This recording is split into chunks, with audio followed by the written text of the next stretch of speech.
So we're doing a number of things to help get get resources in your hands to help you learn as much biochemistry as you want to learn between now and then. So there should be posted on the icon a copy of last year's first hour exam. So that's one resource. Another is I have posted a number of supplementary materials that will take you in more depth on various topics that we've talked about so far. Those are available in icon under the supplementary articles. Eli and AJ have very kindly agreed to lead a review session, and that review session will be Thursday, the 12th. So it'll be before the last lecture that'll be on the test, but it'll be after almost all of them. And if you're reading the chapter ahead, you'll have some idea of what material might be still a puzzle for you. 6 to 7, Odd 3, or Watsky in Bowen Science Building. Strange names for the room. Sorry about that. Any other general questions about preparing for the exam? Yes? I think you're planning on having some presentation and then open to question and answer. So there'll be some summary and then as well open question and answer. Yes?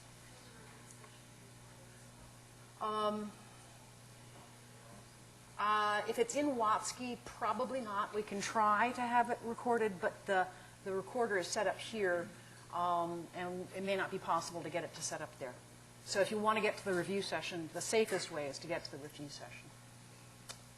Other questions? Is there information on supplementary materials, text, or the notes that could be on the test? Well, anything I've mentioned in lecture or that's in the handouts that I give you for the chapters, I consider reasonable material. That's why I talked about it, is I think it's worthwhile. The supplementary material wouldn't be part of anything beyond what I say in lecture, wouldn't be on the main part of the questions. It might possibly contribute to bonus questions, but it wouldn't be the first priority for that. Okay. I'm going to be saying more about the specific details of how we're going to run the exams on Monday. So, keep your heads open for that. It'll be a little bit odd because we're going to be split between 2 rooms, and I'll ask for your cooperation in making that go as smoothly as possible. Any other general questions on background and so on? Okay. So we can close that puppy. I'll save that for later. And so we started talking about, where are we here? No. We started talking about, come on, open. There we go. We started talking about proteins and the way in which the linear polypeptide could give rise to secondary structures and to tertiary structures. Do people have any questions about the material that we've discussed so far? Okay, and I think we were here. Okay.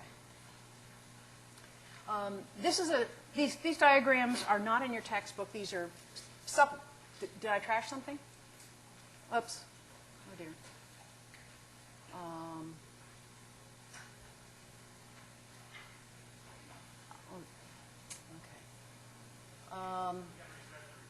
Restart it. Will it'll save all the rest of it together or what?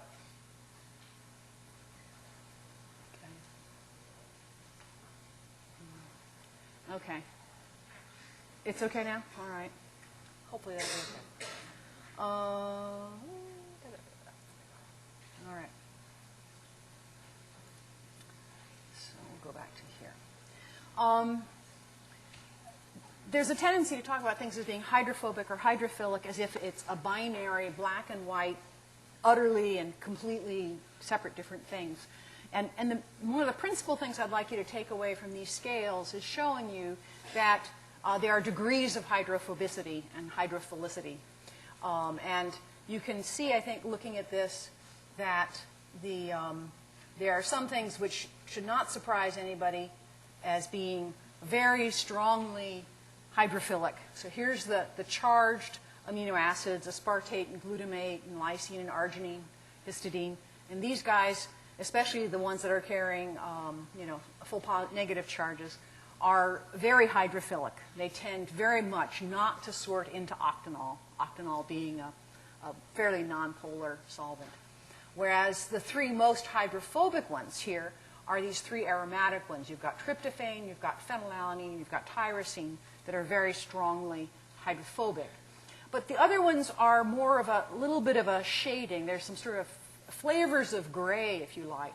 And it should bring home, I think, that there is a degree to which these things happen. And I tried to emphasize when we looked at the structures of the amino acids that they differed in size, for instance, and that the bigger, bulkier aromatic ones are, not surprisingly, the most hydrophobic. And these little ones in here, although methionine and cysteine and glycine and valine are hydrophobic, they're not nearly as hydrophobic as the great big ones. Although glutamine and asparagine are polar, they're not nearly as hydrophilic as the big charged ones, and so on. This is looking at the tendency to sort out between the interface of a polar and nonpolar solvent. This is looking at the tendency to sort into octanol as the solvent overall. And you can see that this heightens the tendency for the charged amino acids not to enter the solvent, whereas in the context of the interface scale, the peptide can sort of lie at that interface, and it's just trying to deal with the side chain itself. So, okay. This is trying to point out to you the locations of the hydrophobic and the hydrophilic amino acids, showing that hydrophilic side chains tend to sort themselves out at the surface of a protein, whereas the hydrophobic ones are going to tend to try to pack away from exposure to the water, and many of the hydrophobic amino acids, in fact, are completely buried underneath that surface. Okay. So when we look at protein folding, the major source of the energy to drive protein folding is the hydrophobic effect, the fact that nonpolar things tend to end up next to each other because there's overall more disorder, more entropy from that. You might think, since there are hydrogen bonds up and down the peptide backbone, which account for things like the alpha helix or the beta-pleated sheet, you might think that those were the driving force. But you'd be wrong. And the reason you'd be wrong is that if the peptide is unfolded and those donors and recipients are in contact with the water, they can make hydrogen bonds to the water. And then when they roll up and make a cute little coil of an alpha helix, there may be the same number of hydrogen bonds, but now they're to each other rather than to the water molecules. So there isn't a big energy difference to be derived from the hydrogen bonding itself. The hydrogen bonding can give a pattern, but the overall compactness versus extended is driven more by the hydrophobic effect. We also see that disulfide bridges are also not necessarily a strong driving force. They're formed after the fact. The protein has to be folded before they're going to form. They may help protect proteins from nasty environments like the stomach and stuff, but in the initial folding process, they're not present, so they're not driving it. Ion pairs, so in some proteins, there'll be a full negative and a full positive charge against each other. Those ion pairs, again, they would have interacted with water if they weren't interacting with each other. This is giving you kind of a schematic of a comparison of an unfolded or a misfolded protein and its more compact one. So if you imagine, one of the reasons I like this diagram is that it's using something other than red-green. Red-green color blindness affects several percent of the population, and so all the diagrams that use red and green for works and doesn't work are essentially useless to people who are red-green colorblind. Blue-yellow colorblind exists, but it's a lot less common. So in this case, what we're looking at, the blue is here hydrophilic. It likes to interact with water. The yellow is hydrophobic, like butter, And in the unfolded state, you can see there are a lot of these hydrophobic residues that are in contact with the water, and that through the hydrophobic effect, will be at a higher entropy if they can get away from the water. And from that extended pattern, there might be a number of different ways to pack up. And they're showing here just as examples. Here's a misfolded one, and here is a properly folded one. In the properly folded one, you can see that the hydrophobic yellow residues have all gotten together in the center where they're not going to have to disturb the structure of water and therefore minimize the energy. Here's one where it just sort of fell into an energy local minimum or something, and it's not the correct faithful one. It's got some aspects of it. You can see there's a few aspects that are similar, but it's not quite properly folded. And in a misfolded protein like this, it would tend to aggregate out of solution. That these areas that are exposed here that have hydrophobic things still exposed, those would tend to aggregate and form multi-protein complexes that are not functional. Either of these things, either the unfolded or the misfolded ones, are not going to be functional yet. The true functionality of a protein comes from its overall folded tertiary structure. The primary sequence alone can't do it. The secondary structures won't do it by themselves. It's the tertiary structure that allows a protein to perform a function. One of the other interesting things is that these extended or misfolded things that are exposing hydrophobic stuff out where people can see it are likely to interact with things called chaperones. And we'll be talking about chaperones more later in the semester. But it turns out that there are some proteins that really can't fold by themselves. They need help, and the chaperones help with that.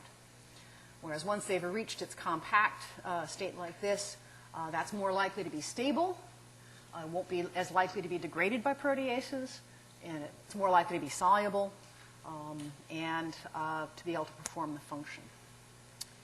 There are some proteins in which the zinc ion is present, and the zinc actually does contribute to the folding of the structure and the stability of the structure. Protein folding is really kind of an amazing thing when we think about it. And in the early days, it came almost as a shock that you could do some of these things. So for example, you could start with a protein that not merely had a compact tertiary structure, but that had inside of it disulfide bridges between parts of the peptide backbone. And this compact folded state could be unfolded and completely liberated from those bonds. The urea would unfold it, and mercaptoethanol would break the disulfide bridges until you had a complete unfolded state that had millions of possible rearrangements as this spaghetti-like thing kind of tumbled around. And the amazing thing was that for some of these proteins, you know, as I said, for some of these proteins, you could take this unfolded state and remove the urea that was competing for the hydrogen bonds and remove the mercaptoethanol that was covering up the disulfide bridges and be, you know, nice to it, and it would refold, and you would get back something that was the same structure and that had the same catalytic activity. And so this ability to unfold and then refold a peptide was the first strong indication that the sequence, the primary sequence of a protein, contained the information necessary for the tertiary structure. When you think about all the number of residues in a protein, and you think about each of those bonds twisting and turning, you start to realize the extraordinary number of possible mistaken conformations that protein is in. And it first boggled people's minds to think of how it could ever fold in any finite time, much less in a matter of milliseconds or seconds. And what we've come to appreciate as we learn more about protein folding, we learn more about the structures and stuff, is that it isn't that the entire universe is explored all the time from beginning to end. But if you start off with an ensemble of a very large number of things, a few of those are going to be closer to the correct state. And then that's the new population that you're working from, and so on. And so from a completely disordered gemisch like this that you start off with, as the thing is exploring all the possible states, there's an intermediate range of structures that are called a molten globule, where it's pretty compact, and most of those hydrophobic residues are somewhere on the inside, but it's not really gotten to the correct tertiary structure yet. But it's a lot closer to it, and so it's a much smaller universe of possible shapes that has to be explored. So it's not this infinite problem that it seemed to be initially. And then as you start to resolve within that molten globule further, you have a few local possibilities that have to be sorted out and explored, and maybe the chaperone will help you with them. Any questions about that before I move on? And if I've botched that completely, Eli, let me know.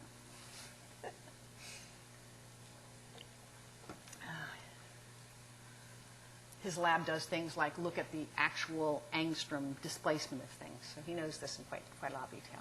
All right. One of the other things we've come to appreciate, which is kind of amazing, is that as a protein is being translated off of a ribosome, we now know for a fact that some of that folding process actually starts as the polypeptide is coming out of the ribosome, sort of like a crocheting machine or something. So this is showing you a representation of a ribosome reading along a messenger RNA, and this peptide chain that has been completed and is being sort of extruded out of the ribosome, there's no reason it wouldn't start folding. And in fact, we now have actual experimental evidence that for some proteins, in fact, it does start folding and does start exploring some of the native aspects of a structure. These are just some examples of ion pairs, and that they may well be present in the final structure, and them being in the right spot is an aspect of it being the right structure, not something else, but they're not themselves directing the folding process.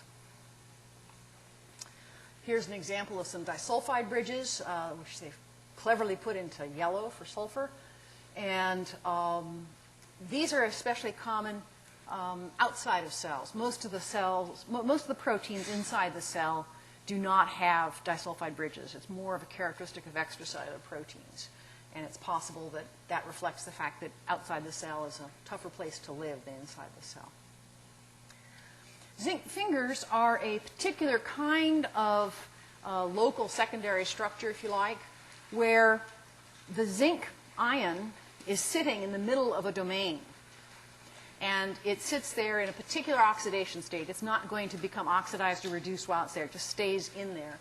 And one of the things that is nifty about a zinc ion is that it can make up to 6, anywhere from 4 to 6 ligands with areas of the protein. So it's capable of interacting more widely across the protein than an ordinary side chain, for instance, might be. And that may be part of why we often find them in DNA-binding proteins. This is a structural strategy that is used multiple times in DNA-binding proteins. So I would hope, so I hope you've carried away by now that the folding of a protein is intrinsic to the sequence, the primary structure of a protein. We cannot yet predict what that final tertiary structure will be. We have good reason to believe it's locked inside that sequence. We cannot yet predict. If you tell me, a 400 residue sequence, I cannot tell you the final tertiary structure. The local secondary structures are going to form through hydrogen bonding. Those secondary structures, as they compact further, are going to make this molten globule.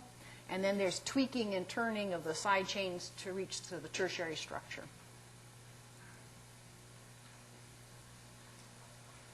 And this is sort of looking at, the good peptide and the bad peptide, right? So here we have this newly synthesized polypeptide. We'd like to think they all go into a native configuration. Many do. But suppose they misfold. Misfolded peptides are going to then undergo a number of alternatives at that point. A misfolded structure can, in some cases, be unfolded and then refolded and finally get to the native structure. If that doesn't happen, within not too long a time, it's more likely to then end up either being an aggregate or being degraded, being broken down by proteases. These aggregates are an important part of the diseases like Alzheimer's and things like that. So, did we miss? Let's see. I'm going to move on to heme because I think we're getting kind of late into the semester. So let's talk a little more specifically about the heme proteins, myoglobin and hemoglobin. This heme prosthetic group is found in a lot of the proteins. We're going to see more of them later on as well. Some of the proteins that it takes part in take advantage of this iron atom in the middle to do redox reactions, changing electron numbers, and we'll see those when we get into oxidative phosphorylation. And we know from its distribution that this is a very, very old molecule. Cells have been using heme for all kinds of interesting purposes for a long time. Myoglobin uses heme to do a fairly simple thing that's nonetheless pretty important. Myoglobin can bind oxygen reversibly. It can bind it and let it go, bind it and let it go. And it does so through the iron at the heme prosthetic group. So here's the oxygen atom, a molecule, so it's diatomic oxygen. It's binding at Fe2, so it's a particular oxidation state of the iron. And it can be, interacts with the histidine side chain nearby. The overall structure of the myoglobin holds that myoglobin in what's been called a hydrophobic pocket. When you look at the side chains around the myoglobin, they're all hydrophobic side chains. And so they exclude water from that area, and that iron is kept from rusting. Oxidation of Fe2 is F to Fe3 would rust it. If you look at, your car, the parts that are brownish red, that's Fe3. So the hydrophobic pocket is a specialized region within the myoglobin molecule that's essential for it to be able to do this. Now we can look at how oxygen is bound to myoglobin, and as you might expect intuitively, the more oxygen that's around, the more likely it is that the myoglobin will be occupied. And that's what this graph is showing you.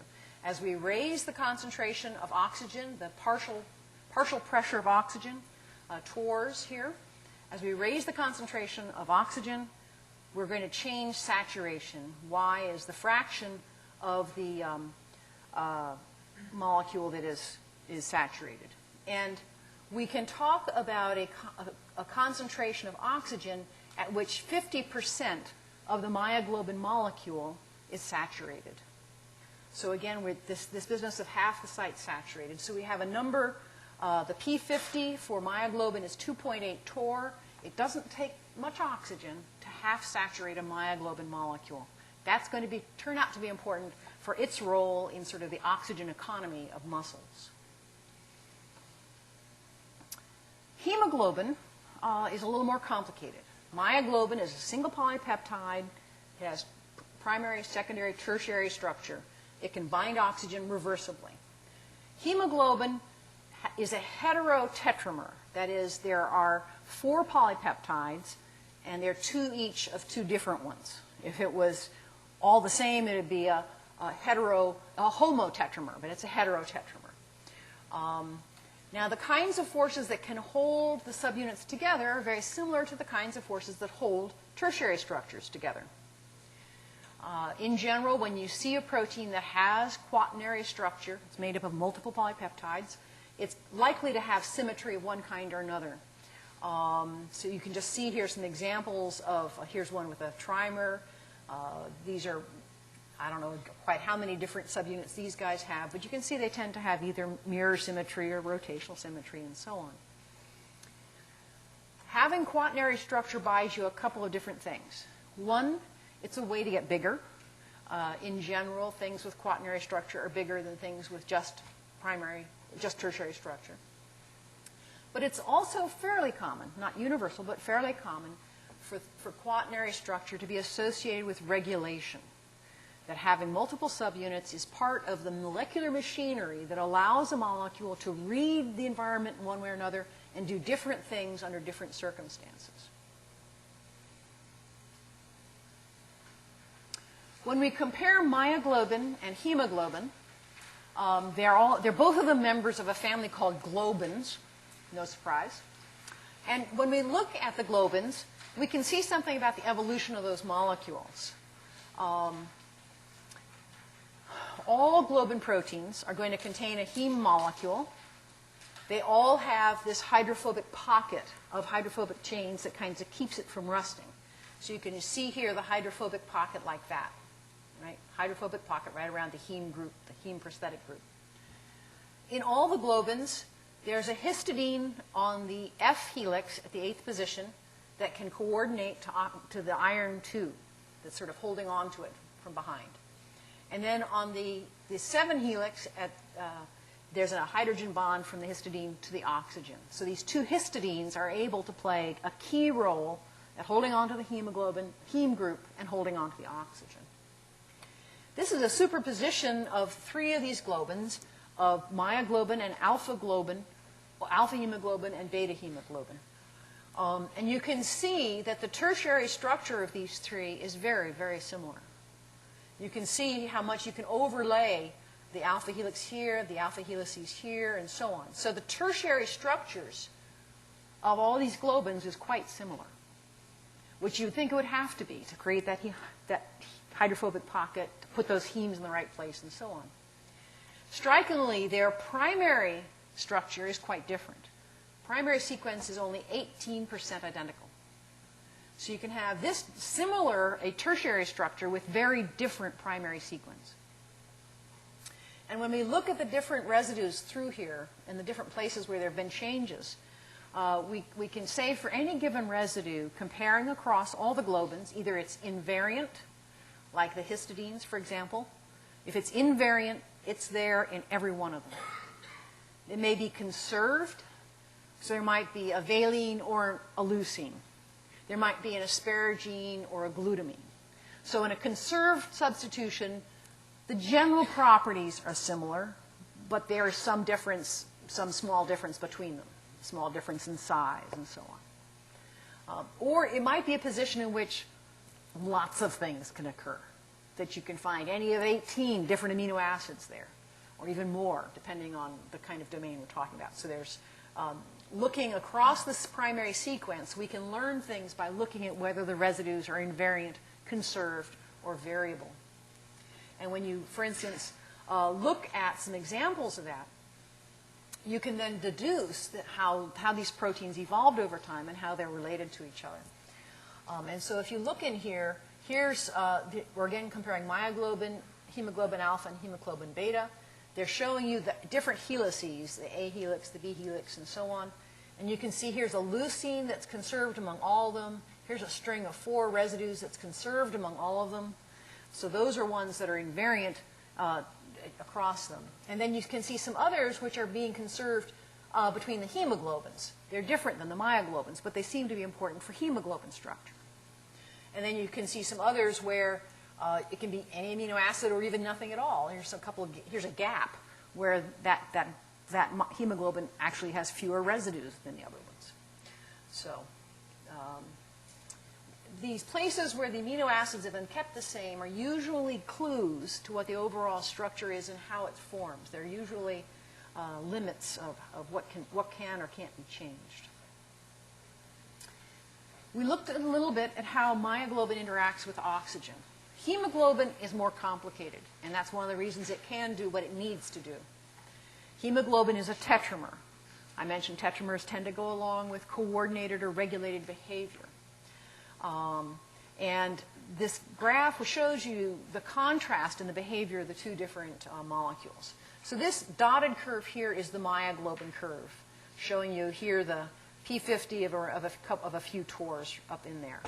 It's also a hyperbolic curve, a simple-looking curve, if you like, one that you probably recognize from high school math. Here on the contrast is the curve for hemoglobin binding. And so if you sort of look at it qualitatively, as you raise the concentration of oxygen, so here's the oxygen concentration. As the oxygen starts to rise, hemoglobin starts binding some oxygen, but it's not ripping into it like the myoglobin. And then the binding picks up. There's an inflection point in there, and then it peaks out and stabilizes close to saturation. What's significant about this? Okay, so one of the things you can do is ask, where is the hemoglobin half saturated? You can see that the hemoglobin is half saturated at a much higher concentration of oxygen than myoglobin is. That's one important thing. It has a lower affinity or a larger P50 for oxygen. But the second is this sigmoidal shape of it all. And what this does for us is several-fold.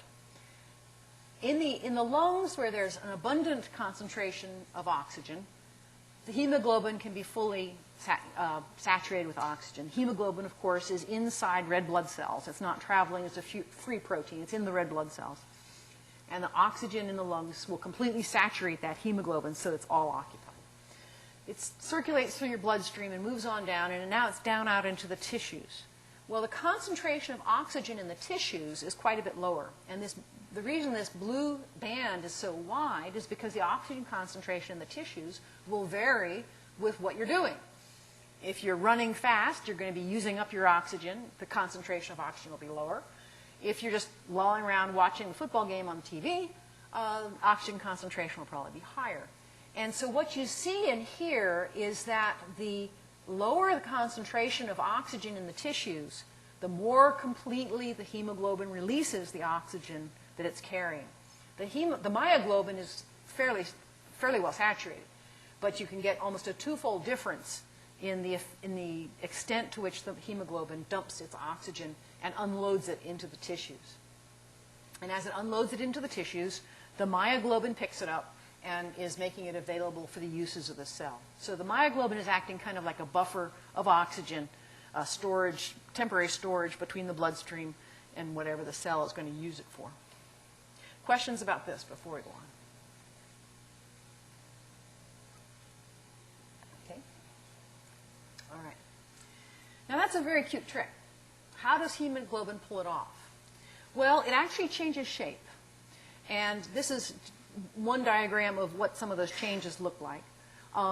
You can think of hemoglobin as being made of two dimers, an alpha-beta dimer and a second alpha-beta dimer. And they twist relative to each other depending on whether the oxygen is present or not. And so if you look at deoxyhemoglobin with a relatively large cavity, if all the four, so this is, remember this is like 4 copies of myoglobin. There's 4 polypeptides here. There's 4 heme groups here. Each of those heme groups can bind an oxygen. In this particular configuration, none of them have oxygen. But if all 4 of those are saturated, then we talk about oxyhemoglobin. And oxyhemoglobin is related to deoxyhemoglobin by this kind of a twist, kind of like those magic boxes you get at Vortex Gem. So the alpha-beta dimer kind of twists relative to the other one. Notice here at the center. So each of these is like a myoglobin tertiary structure. Each of them has its own hydrophobic pocket where the heme group is. But because hemoglobin is a tetramer, there's the possibility of additional structures, and there's this central cavity now that's formed between the 4 subunits. And in going from deoxy to oxy, this central cavity has gotten smaller. So that's one of the hallmarks of the change in structure between the deoxy and the oxy state. One of the more visible ones, maybe. Now, what's interesting about that is that as the heme is twisting and changing, the heme rings from one subunit are talking to heme rings in other subunits. The heme groups within the individual polypeptides can actually communicate mechanically. No telepathy, just simple mechanical communication. And this is showing you the 2 possible configurations. That in the deoxyhemoglobin, the heme group is a little bit puckered. And then when the oxygen is bound, so here you can see an oxygen bound, then the heme pulls on the histidine on F8, and then that pulls on the F helix, and that twists the dimer, alpha-beta dimer, and the central cavity becomes smaller. And so there are some intermediate states that we're not going to explore now, but there's 2 sort of general states to think about that have been called T and R. So T for a tense state and R for a relaxed state. And in binding oxygen or letting go of oxygen, it goes between these 2 states. But this kind of mechanical crosstalk means that the binding of oxygen to one heme group on one subunit can influence the availability of a heme group somewhere else. This is showing you a change in some of these contacts. So I remember I talked about this twist. There are actual side chains that touch each other in different configurations. So in one configuration you can see here, this is a histidine that's kind of resting in between two side chains, a threonine and a proline. And as it changes its oxygenation state, this histidine switches over to the adjacent little valley. So it's really kind of like, you know, when you zip a zipper one way versus another way. So the tense state has different contacts between the subunits than the relaxed state.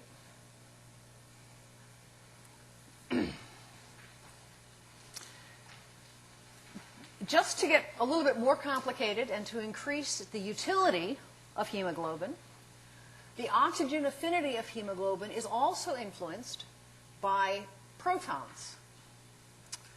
And a deoxyhemoglobin, so over here we're in the tissues here. So here's a deoxyhemoglobin molecule. It doesn't have a hemoglobin bound. It's capable of picking up binding protons and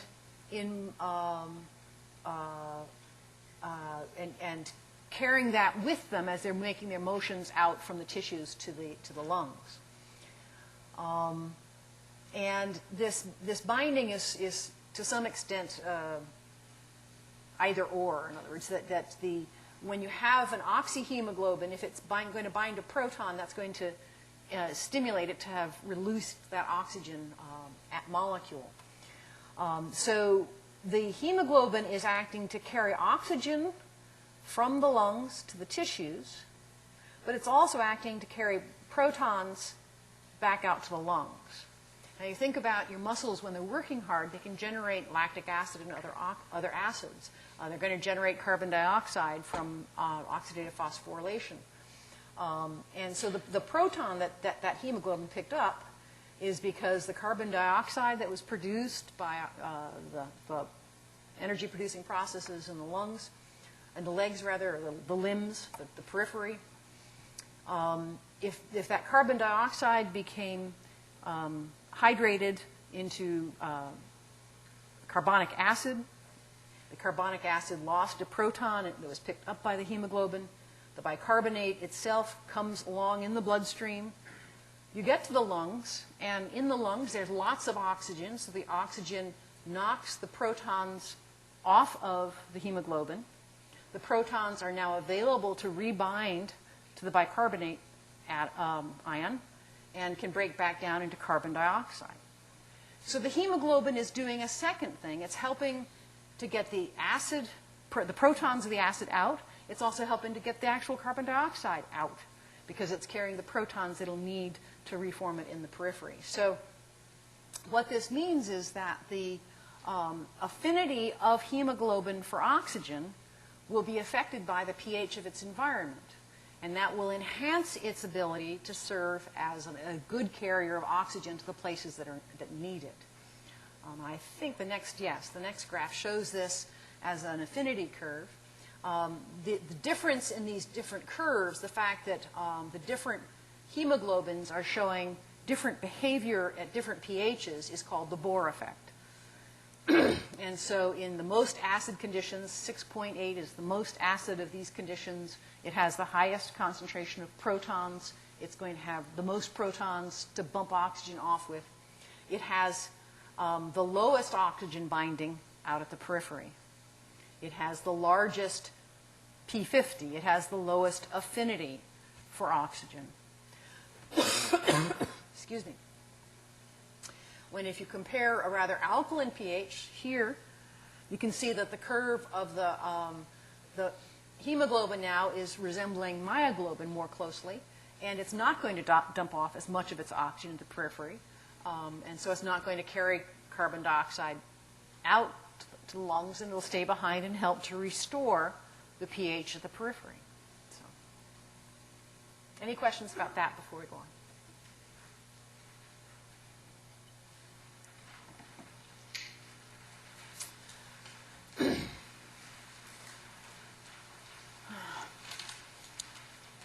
hemoglobin has been a purified protein for many years, and it has been the basis for a lot of structural studies. Understanding hemoglobin has given us insight into how proteins work in a lot of different ways. And I think hemoglobin S is one very valuable example of how that works. Hemoglobin S is a variant of hemoglobin that's named for the fact that it is able to confer sickle cell trait on the people who carry it. And whether it's a good or a bad gene depends on how many copies of it you have and where you live. In individuals who have one copy of hemoglobin S and one copy of hemoglobin A, their red blood cells will be a mixture of hemoglobin A and hemoglobin S. And those red blood cells will be relatively protected against malaria. And so when we look at populations of human beings where hemoglobin S is first observed, they tend to be along the malaria belt. There's a drawback to hemoglobin S, which is if you have two copies of hemoglobin S, under stress, your red blood cells can do this, that the modified hemoglobin is no longer fully in solution and instead makes the red blood cells curl up and sickle like this. And what's amazing about hemoglobin S is how small the change is. Hemoglobin S is the result of a single amino acid substitution. One amino acid on the surface of hemoglobin is altered, and that accounts for the entire phenotype. The resistance to malaria, the sickling, the damage to the lung, to the organs if you have too many episodes of it, and so on. So here we have an example of how important structure can be. One single residue on the surface of hemoglobin accounts for the whole phenotype. In very malarial areas of the world, heterozygotes might be 25 to 30% of the population. So it can confer a considerable beneficial effect if you have the pressure of the malaria around.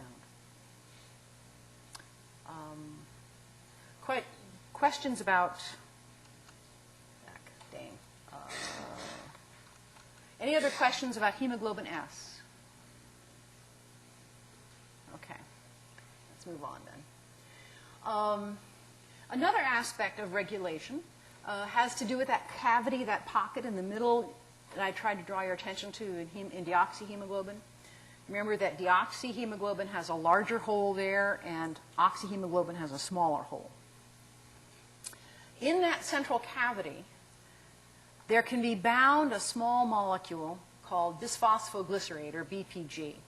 So this central cavity of hemoglobin can interact there with side chains and be held there stably. And this is a little diagram showing you of how bisphosphoglycerate interacts there. If you listen to that bisphosphoglycerate, so a phosphate group is going to confer negative charges on BPG. So BPG, which you can see down here, here's negative charges and so on. Quite a negatively charged little molecule. We're going to see BPG again when we get into glycolysis. And it's interacting with side chains that are very positively charged. So here's a histidine and a lysine and a histidine and a histidine and a lysine and a histidine. So those positive charges there interact with the negative charge of BPG to hold it there stably. So it acts like a doorstop. When BPG is there in the middle of deoxyhemoglobin, it's like a little doorstop that resists that twisting motion to get to the oxyhemoglobin. It's the presence of BPG in that cavity that contributes to the relatively low affinity of completely deoxyhemoglobin. And the difference is quite striking. So this is showing you the curves of hemoglobin with BPG and without BPG. And you can see that in the presence of bisphosphoglycerate, the hemoglobin has this strongly sigmoidal curve that has this beneficial binding in the tissues so that it can give a graded response of dumping its oxygen in the tissues. In the absence of BPG, it's not quite as the same as myoglobin, but it's more like it than we would like it to be. It's not nearly as functional. And discovering the requirement for this was one of the contributions that Iowa made to blood banking. It wasn't unpacked instantly, but the discovery that red blood cells need glucose to stay healthy was made here, and it extended the life of blood from a few days to a month and a half or something. And a good chunk of that is due to the fact that red blood cells have to make BPG in order to keep the hemoglobin responsive to different concentrations of oxygen. Another place where these differences in hemoglobin affinity turns up is in fetal hemoglobin, that when you look at the red blood cells of a fetus, its hemoglobin has a higher affinity for oxygen than the mom's does. And so in that circulation, there's a transfer of oxygen from the mom to the fetus. Any pregnant woman who's 6 months pregnant or more who goes to the mountains knows how good the affinity of fetal hemoglobin is for oxygen. I've done it. This is another way of representing deoxyhemoglobin, and I think you can see here very clearly that BPG bound there in the center, acting like a little doorstop to reduce the affinity of the oxygen, which is a good thing in this case. You can also pick out, I think, the different heme rings. There's one of them. There's another one. I think, where are the other heme rings? There's another heme ring. Another one over there somewhere.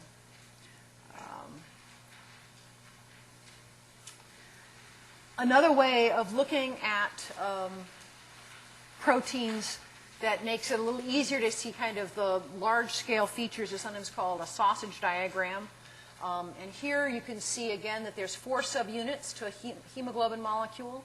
Here I think you can see a little more clearly the heme groups that are in each subunit. So each of the 4 subunits has its own heme group.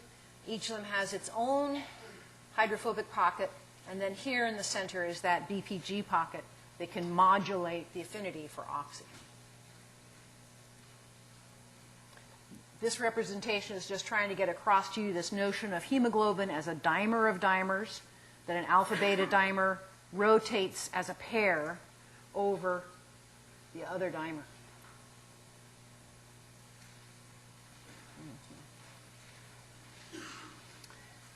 The heme ring itself is not just a piece of chicken wire. The exact structure of the heme ring is important to whether or not it's going to bind oxygen or not. And this is showing you just how that heme ring is actually capable of twisting and bending in a number of different ways. The remarkable flexibility and variety of heme is part of why we're going to see it again and again as we go down through the rest of the semester. This is another way of representing the exchanges that are going on. Here again, we're looking from the lungs to the tissues. In the lungs, as you have the oxygen taken up, and you're going to have a fully oxygenated hemoglobin in the arteries, dropping off into the tissues to go over to the myoglobin. And then in the tissues, picking up carbon dioxide to be carried along, in some cases actually on the amino terminus of the hemoglobin molecule itself. That is, the amino terminus can bind onto that. That's showing you that in a little more detail. Have a good weekend. See you all on Monday. AV? AV? Yoo-hoo!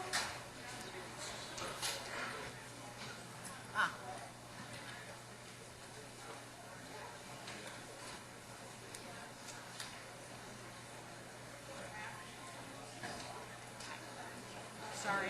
Oh, that's all right. Just trying to get down the stairs. So I think we have, so we did get most of the lecture then? Oh, yeah, it was going.